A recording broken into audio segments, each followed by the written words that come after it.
하나님 말씀 함께 보겠습니다. 누가복음 20장 19절부터 26절 말씀입니다. 누가복음 20장 19절부터 26절 말씀입니다. 함께 봉독하겠습니다.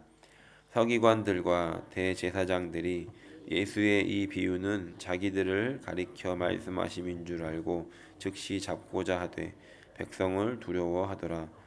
이에 그들이 엿보다가 예수를 총독의 다스림과 권세 아래에 넘기려 하여 정탐들을 보내어 그들로 스스로 의인인 체하며 예수의 말을 책잡게 하니 그들이 물어 이르되 선생님이여 우리가 아노니 당신은 바로 말씀하시고 가르치시며 사람을 외모로 취하지 아니하시고 오직 진리로서 하나님의 도를 가르치시나이다. 우리가 가이사에게 세를 바치는 것이 옳으니까 옳지 않으니까 하니 예수께서 그 관계를 아시고 이르시되 데나리온 하나를 내게 보이라. 누구의 형상과 글이 여기 있느냐? 대답하되 가이사의 것이니이다. 이르시되 그런즉 가이사의 것은 가이사에게 하나님의 것은 하나님께 바치라 하시니 그들이 백성 앞에서 그의 말을 능히 책잡지 못하고 그의 대답을 놀랍게 여겨 침묵하니라. 아멘. 지난 시간 불의한 포도원의 농부들의 비유를 통해서 우리가 알게 되었던 것은 정당한 요구를 했던 이 주인의 종들을 욕보이고 빈손으로 돌아가게 했던 그 포도원의 농부들이 주인의 아들이 찾아왔음에도 불구하고 오히려 그 아들을 죽이고 맙니다. 그러자 농부는 직접 와서 그 농부들을 진멸하고 다른 사람들에게 주게 되었다라고 하는 비유를 예수님께서 말씀하십니다. 예수님은 그 당시에 이 기득권을 가지고 있었던 유대인 지도자들을 향해서 이 비유를 말씀하셨습니다. 그리고 오늘 함께 읽은 19절 말씀은 이렇게 시작합니다. 서기관들과 대제사장들이 예수의 이 비유는 자기들을 가리켜 말씀하심인 줄 알고 즉시 잡고자 하되 백성을 두려워하더라.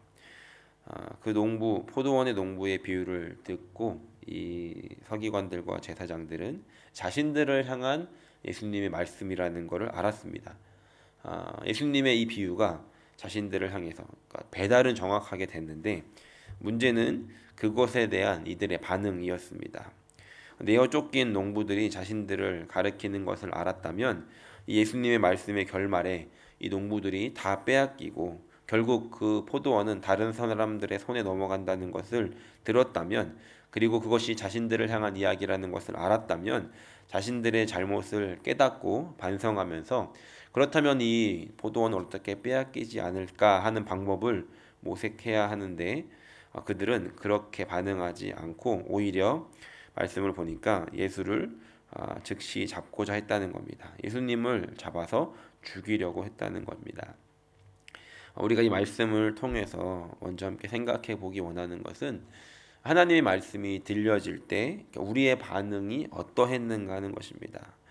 말씀을 딱 듣고 이 말씀이 지금 나에게 하시는 말씀이구나 라는 것이 깨달아지면 그것은 은혜를 입은 것입니다. 들어도 뭔 소리인지 모르고 그냥 넘어갈 수 있습니다. 또 하나님이 귀를 막으시고 닫으셔서 그 소리조차 그 말씀조차 들리지 않게 하실 수 있는 것입니다. 그런데 그 말씀이 무슨 뜻인지 알아들었다라고 하면 이건 감사한 일이라는 겁니다. 은혜를 입은 것이죠. 그런데 그 받은 은혜를 그것을 누리느냐 아니면 은혜를 받았음에도 그것을 걷어차버리느냐 하는 것은 자신에게 달려 있다는 겁니다. 그것에 대한 반응을 어떻게 보이느냐에 따라서 어떤 사람들은 그것을 은혜로 누리고 어떤 사람들은 전혀 은혜로 누리지 못하는 사람이 있더라는 겁니다. 제가 군 생활을 하는 동안에 제가 이제 군종 장교는 아니었는데 감사하게도 주일이 되면은 그 부대 교회 안에서 전도사로 사역을 할 수 있는 그런 기회가 있었습니다. 그래서 한 달에 한 번씩은 병사들 앞에서 설교를 할 수 있는 그런 기회가 있었습니다. 하루는 병사들을 격려하기 위해서 그러니까 군대라는 것이 이제 별의별 사람들이 다 모여 있고 계급 사회이지 않습니까? 그래서 비록 힘들고 어렵게 하는 사람들이 있더라도 그 시간을 통해서 훈련을 받고 변화를 시켜주시고자 하는 하나님의 계획이 있다. 성장시켜 주실 하나님을 기대하자. 이렇게 이제 말씀을 나눴습니다. 그런데 예배가 이제 끝나고 났는데 그 당시에 이제 저희 부대의 넘버 2였던 작전 과장님께서 이제 부르시는 겁니다. 그러더니 야 은혜 받았다. 그러더니 근데 너 그거 나들으라고 하는 소리냐 이러는 겁니다. 그러니까 이제 어렵고 힘들게 하는 사람이 자기였냐 이렇게 얘기를 하는 거죠. 사실 이제 그분이 여러 사람들을 좀 이렇게 괴롭히고 못 살게 군 건 사실이었는데 저는 이제 전혀 그럴 의도가 아니고 그 병사들에게 했던 얘기입니다. 별의별 사람들이 군대에 다 있으니까요. 전혀 의도가 없었는데 그리고 그분이 이제 뒤에 계셔서 보이지도 않았는데 혼자서 이제 그 얘기를 듣고 이제 시나리오를 막 이제 쓰셨던 겁니다. 제가 절대 아니라고 했는데도 저를 볼 때마다 너 설교 그렇게 하면 안 돼 이렇게 얘기하시면서 뭐 인신 공격을 한다 뭐 이렇게 하면서 농담인 듯 진담으로 저에게 전역할 때까지 그런 얘기를 하셨습니다. 병사들을 향한 마음이었는데 하나님께서 그분에게 들리게 하셨을 수 있습니다. 그런데 그것이 들렸다라고 하면 은혜를 입은 것인데 그것을 누리지 못하고 전혀 바꾸실 생각이 없으신 그분을 보면서 참 많은 생각을 했던 적이 있었습니다. 하나님의 말씀이 내 귀에 들려질 때 그런데 그 말씀이 결코 은혜롭지만은 않고 그것이 내 마음을 찌르는 말씀일 때 여러분들은 어떻게 반응하고 계십니까? 만약 주님께서 포기하셨다면 그 말씀은 들려지지도 않았을 것이고 들어도 깨닫지 못했을 것인데 그것이 내 마음 어딘가에서 걸려서 나에게 찔림으로 다가왔다면 하나님께서 여전히 포기하지 않으셨다는 것이고 그 말씀이 내 안에 들려진 것이 은혜라는 것을 기억하면서 그 말씀을 비록 내 마음에 아픔으로 다가온다 할지라도 나를 다시 한번 돌아보고 내 삶에 적용하면서 하나님께서 주신 은혜를 받아 누리며 살아갈 수 있는 저 여러분들이 되시기를 예수님의 이름으로 간절히 축원합니다. 20절 말씀입니다. 이에 그들이 엿보다가 예수를 총독의 다스림과 권세 아래에 넘기려 하여 정탐들을 보내어 그들로 스스로 의인인 체하며 예수의 말을 책잡게 하니 예수님의 말씀을 듣고 화가 난 이들은 예수님을 즉시 잡아 죽이려고 했지만 백성들을 두려워했습니다. 많은 백성들이 예수님을 따라다녔기 때문에 그리고 예수님을 좋아했기 때문에 두려워했던 것이죠. 그래서 이들은 예수님을 함정에 빠뜨릴 그 묘수를 생각해냅니다.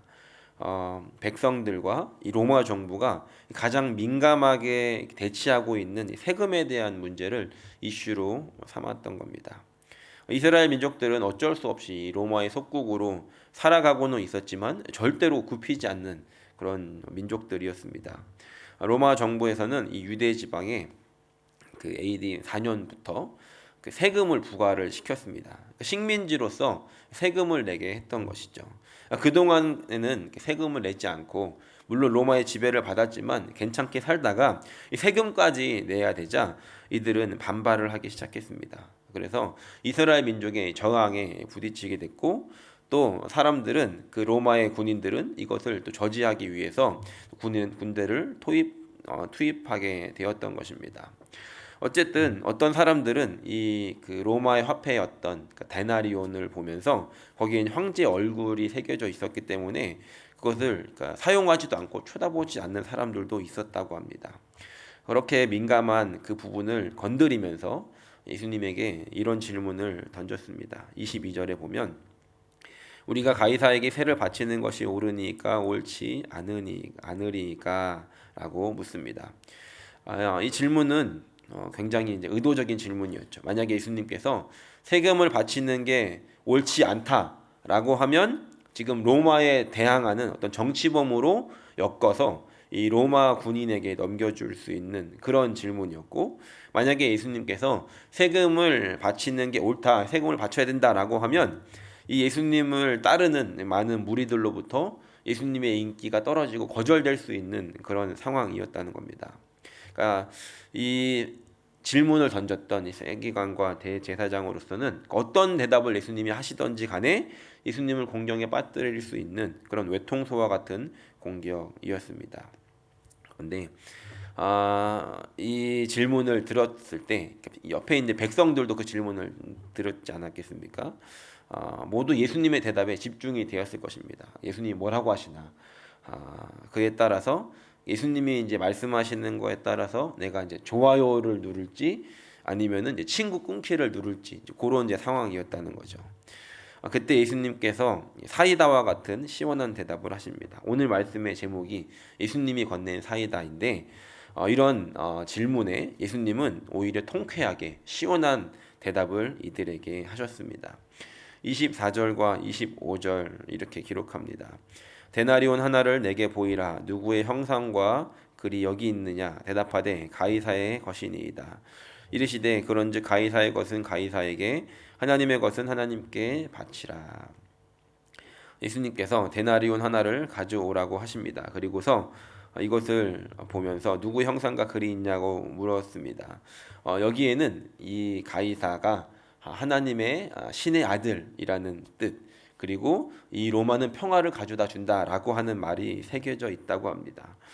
그런데 이것을 보이신 후에 예수님께서 가이사의 것은 가이사에게, 하나님의 것은 하나님에게 바쳐라라고 말씀하십니다. 혹시 아시나 모르겠는데 전문 용어로 일타쌍피라고 그러거든요. 예수님의 이 명쾌한 대답에 두 가지의 이 대답이 주어집니다. 1차적으로는 예수님을 공격한 이 무리에게 주시는 대답이었습니다. 그러니까 예수님을 공격하려고 했던 이 무리들은 어느 대답을 하든지 예수님은 걸려들 것이다 라고 생각했는데 예수님의 대답은 이들의 작전이 완전히 실패로 돌아간 것이었습니다. 26절에 기록하듯이 이 사람들이 능히 예수님을 책잡지 못하고 그 대답을 놀랍게 여겨서 침묵하니라 라고 합니다. 어떤 말도 할 수 없을 만큼 예수님의 대답은 명쾌했다는 것이죠. 이런 입술의 지혜가 오늘 저 여러분들에게 있기를 간절히 축원합니다. 그리고 또 하나는 이 말씀, 그러니까 지금 예수님을 공격하려고 했던 사람들에게 대답도 됐지만 또 하나는 이 예수님 곁에 지금 예수님이 무슨 말씀을 하시려나라고 귀를 기울였던 이 백성들에게도 대답이 되었습니다. 아까 말씀드렸던 것처럼 이들 역시도 그 세금 제도에 대해서 불만을 가지고 있었습니다. 그래서 예수님이 지금 뭐라고 말씀하시는지는 굉장히 중요한 상황이었는데 그것에 대한 예수님의 대답은 가이사의 것은 가이사에게, 하나님의 것은 하나님에게 바치라 라고 하는 대답이었다는 겁니다. 이 말씀은 강제로 거두는 그 세금이 마땅하든지 마땅하지 않든지 이거는 가이사에게 속한 일이다. 그런데 여기에 보면 가이사의 것은 가이사에게 속한 일인데 중간에 접속사가 하나 빠졌는데 그러나라고 하는 접속사가 빠졌습니다. 그리고 연결해서 보면 그러나 하나님의 것은 하나님께 바쳐라 라고 말씀하십니다. 하나님의 것은 그렇다면 무엇이겠습니까? 세금을 거두는 일들에 대해서는 가이사의 일인데 그리고 그 동전도 가이사의 것인데 하나님의 것은 무엇인가? 그것은 거기에 있는 동전이든 거기에 속해 있는 가이사든 거기에 있는 사람들이든 모든 것들이 하나님의 것이라는 것입니다. 다시 말해서 그것이 중요한 것이 아니라 이 땅의 모든 것이 하나님에게 속해 있고 하나님께 영광을 돌려야 되는 존재들이다라고 말씀하셨다는 겁니다. 예수님의 이 말씀에는 두 가지 의도가 있었습니다. 하나님에게 속해 있는 것이다 라고 하는 것과 동시에 또 우리가 이 세상에서 지금은 이 가이사회가 통치하는 시대에 살아가고 있기 때문에 이곳 둘 중에 하나를 선택하는 것이 아니라 그곳에서 살아야 된다. 다시 말해서 세금을 내야 된다라고 하는 대답이었습니다. 로마와 예루살렘, 가이사와 하나님 둘 사이에서 하나를 선택하는 것이 아니라 이것들을 다 선택하면서 살아야 한다는 것이었습니다. 이스라엘 백성들은 이런 이원론적인 사고가 있었습니다. 내가 어디를 선택할 것인가. 지금도 그런 비슷한 생각들이 있는 것 같습니다. 어떤 것들이냐면 세상에 충성하면 세상에서 열심히 살면은 혹시 교회를 배반하는 것은 아닌가. 그리고 교회에 충성하려면 좀 세상을 등져야 되는 것은 아닌가라는 생각들을 가지고 사는 분들이 종종 있는 것 같습니다.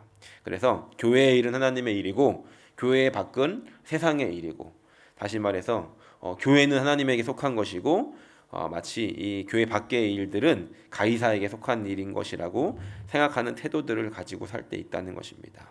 그러나 우리가 분명히 알아야 하는 것은 하나님의 것, 이 모든 것들이 그리고 이 모든 세상이 하나님에게 속한 것이라는 겁니다. 그리고 우리는 성령께서 우리 안에 계시기 때문에 이 성전을 그러니까 우리 몸을 성전 삼아서 우리가 살아가고 있는 그 세상에 하나님의 나라의 백성답게 살아가야 하는 존재들이라는 겁니다. 그래서 고린도전서 10장 31절을 보면 그런즉 너희가 먹든지 마시든지 무엇을 하든지 하나님의 영광을 위하여 하라라고 말씀하십니다. 이 세상은 하나님에게 속해 있고 나는 이 세상에서 하나님의 백성으로 살아가면서 하나님의 백성답게 살아가야 하는 존재들이라는 겁니다. 이렇게 살지 못하는 당시의 백성들에게 예수님께서는 말씀하심과 동시에 오늘 우리에게도 교훈을 주고 계시다는 겁니다. 오늘 우리가 속해 있는 이 직장은 세상에만 속한 것이 아니라 그 세상 자체가 하나님에게 속한 것이기 때문에 우리가 거기서 하나님의 나라의 백성으로 그곳을 살아간다면 그것이 하나님의 일이 되는 것이고 또 그곳에서 우리가 살아가는 모습을 통해서 그곳이 하나님의 나라가 되느냐 아니냐가 결정되어진다는 것입니다. 우리가 속해 있는 가정도 하나님의 것이고 또 우리가 섬기는 교회도 하나님의 것이라는 겁니다. 바라기는 오늘 우리의 마음속에 내가 어디에서 어떤 마음을 가지고 살아가는지 나는 하나님에게 속한 사람이다라는 마음을 가지고 살아가면 그곳은 하나님과 구별되어진 세상이 아니라 하나님께 속해져 있는 세상이 되어지게 된다라는 겁니다. 바라기는 오늘 저 여러분들을 통해서 하나님께서 만들었던 이 세상에 하나님의 뜻이 이루어지도록 해드리는 그런 삶이 되기를 간절히 소원합니다. 말씀을 정리합니다. 첫 번째 말씀드렸던 것처럼 하나님께서 우리에게 말씀하실 때 그것이 깨달아진다면 그 은혜를 누리며 살아갈 수 있는 저 여러분들이 되기를 소원합니다. 그리고 주님께서 주시는 지혜의 입술로 다른 사람들은 우리를 책잡아서 넘어뜨리려고 할지라도 하나님께서 주시는 지혜의 대답, 하나님께서 주시는 지혜의 행동들로 말미암아 그 사람들의 마음을 그리고 하나님의 마음을 사이다와 같이 시원하게 해드릴 수 있는 그리고 이 땅을 살아가면서 하나님의 백성답게 살아감으로 말미암아 이 땅이 하나님에게 속하였음을 고백하며 하나님을 기쁘시게 해드릴 수 있는 그런 저 여러분들의 삶이 되시기를 예수님의 이름으로 간절히 축원합니다.